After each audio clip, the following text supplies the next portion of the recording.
Assalamualaikum warahmatullahi wabarakatuh.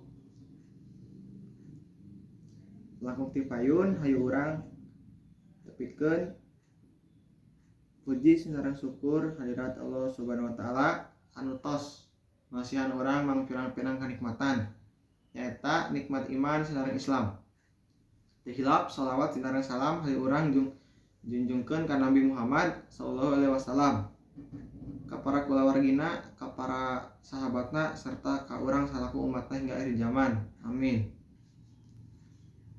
Tepangkeun wasta pun angga nugraha praja ti kelas 1143. Simkuring salaku panunggu catur ngaturkeun nuhun ka sadaya pangjejer sareng pamilon anu tos tiasa hadir dina kesempatan ieu. Ku hadirna hayu urang dina kesempatan ieu bade kadiskusikeun tentang pemanasan global. Kituna hayu urang pungkas waktuna langsung ka intina. Hayu urang buka heula ku awasan bismillahirrahmanirrahim.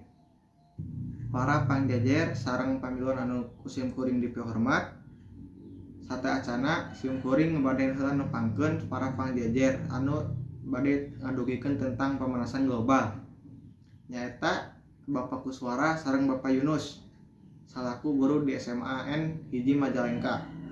Sumangga ka Bapak Kuswara anu bade ngadugikeun kamandangna.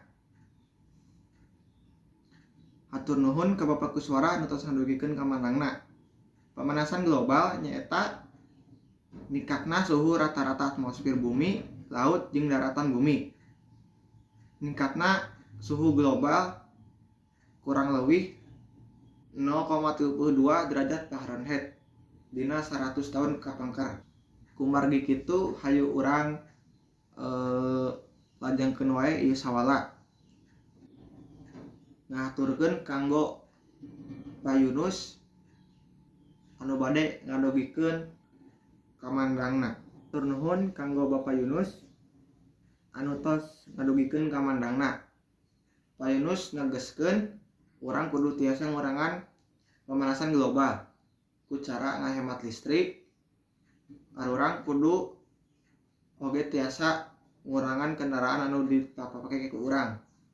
Misalkan urang entong ngangge kendaraan kanu ka sakola atau kendaraan anu kangge nu kerja. Jadi urang utamikeun kanu umum. Sareng nu intina nyaeta urang kudu ngalakukeun reboisasi di lahan-lahan anu gundul. Salajengna sim kuring bade ngawatesan ka pamilon anu bade naros. Hatur nuhun kanggo Wibisono anu tos ngadugikeun patarosanana. Nyaeta patarosana ngeunaan tentang hesena urang ngurangan kendaraan kusabab kendaraan eta teh di zaman ayeuna dijadikeun modal utama kanggo urang angkat ka padamelan atau angkat ka sakola. Sumangga ka Bapak Kuswara kanggo ngawaler patarosan ieu. Nuhun ka Bapak Kuswara anu tos ngawaler patarosan ti Wibisono.